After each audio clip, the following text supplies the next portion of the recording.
U Nišu se večeras igra poslednja runda kvalifikacija za svetsko prvenstvo u rukometu. Naša reprezentacija igra sa Mađarskom. Ispred hale Čair je Dejan Tasić. Dejane, kakva je atmosfera pred utakmicu i kakva su očekivanja? Interesovanje publike za ovaj meč je zaista veliko i praktično su sve karte koje su besplatne, ali koje se naručuju preko sajta i maila Rukometnog saveza Srbije podeljene ovde na biletarnici ispred hale Čair, tako da se očekuje da u hali večeras bude između 4.500 i 5.000 posetilaca, pre svega navijača Srbije, i to će im svakako biti vrlo važna podrška, s obzirom da je reč o izuzetno važnom meču za obe reprezentacije, jer je ulog direktan plasman na svetsko prvenstvo koje se naredne godine održava u Nemačkoj, ali ne samo to.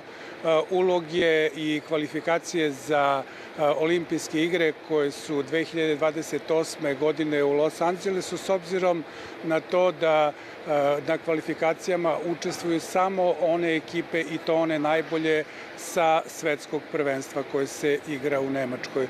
Očekivanja obe reprezentacije su velika i jedna i druga ekipa imaju sjajne igrače koji igraju u vrhunskim klubovima i osjeća se ta napetost i želja oba tima da odigraju što bolje, s obzirom da će svaki gol biti važan jer se broji i gol razlika. Niš nije slučajno izabran za domaćina ovog takmičenja. Rukometaši i Rukometni savez ga vole zbog toga što je na neki način taličan. Reprezentacija je ovde igrala 17 puta, pri tome je 15 puta pobedila, samo jednom izgubila.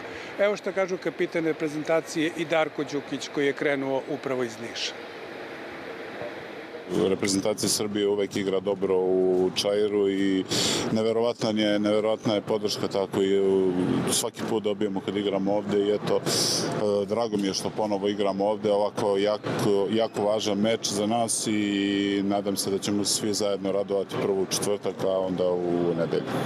Definitivno da su oni favoriti, mislim, igraju duže od nas na tim velikim scenama i na evropskom i na svetskom prvenstvu su konstantni za razliku od nas.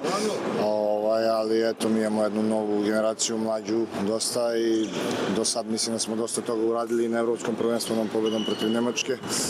Malo smo pokvarili taj utisak porazom protiv Austrije, ali eto sad je krenuo novi ciklus za svetsko prvenstvo i kažemo opet da ćemo sve od sebe da prođemo na mundijal i da to sve krene u nekom novom smeru.